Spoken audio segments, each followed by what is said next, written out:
you hear that number, 353rd matchup, the most contested in college basketball history, do you ever contemplate over that? It's incredible. Yeah, I mean, you get caught up in all that, the history, and it's obviously something pretty substantial, and been a part of some big ones in past places, but this one sure at the top. Did you feel like the mood changed a little bit after last weekend?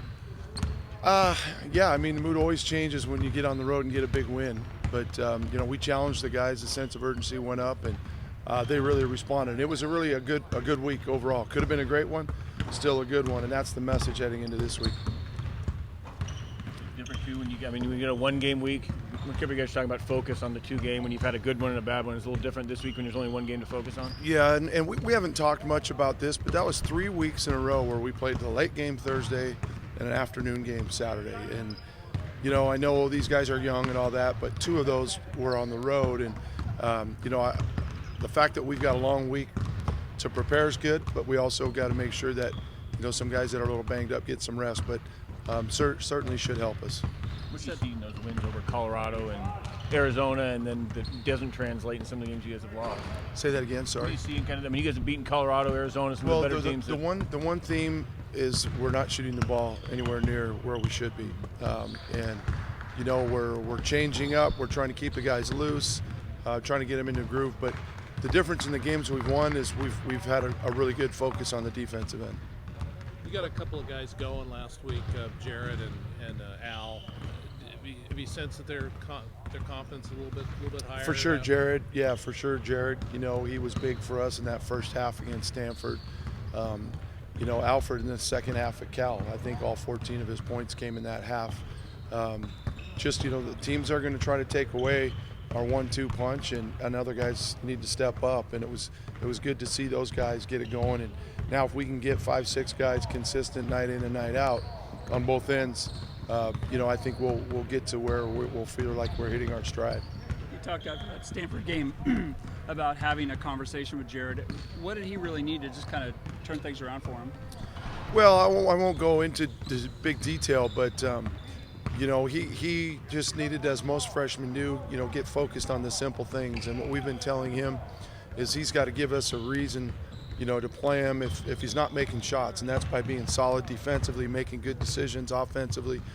We never were going to be worried about him, shooting the ball, even though, he hadn't shot it like we knew he could, but he was passing up shots, and I think now he understands what we need him to do, and I think that's put him in a better mindset. So hopefully, he'll continue to play as well as he did last week. How much has Patrick improved since you first started? Oh man, he's playing at such a high level. Was always a very good player, but I think now just the maturity of being a senior, all the games that he's got under his belt, he dominates games, and at times it's with scoring, at times it's with passing, at times it's with defense. He's certainly the big piece, and they've got a lot of pieces, but he's a huge part of what they're doing and having a big senior year. With Kyler, what has made him a good shot blocker, and what else are you kind of looking for from him? Well, he's got great length and athleticism, good timing. At times what hurts him is he tries to go after everything, and that takes him out of position to rebound. Cost us a couple baskets in the Cal game, but it's hard to tell him when he's the school's all-time shot blocker and he makes such a difference not to go after every shot. But he's learning that there's some he's got to read that he's not going to get to, and just his presence alone is going to influence the shot. And so in those instances, he's got to almost stunt like he's coming to help and then get ready to box out, and something that we're continuing to work on. Go ahead.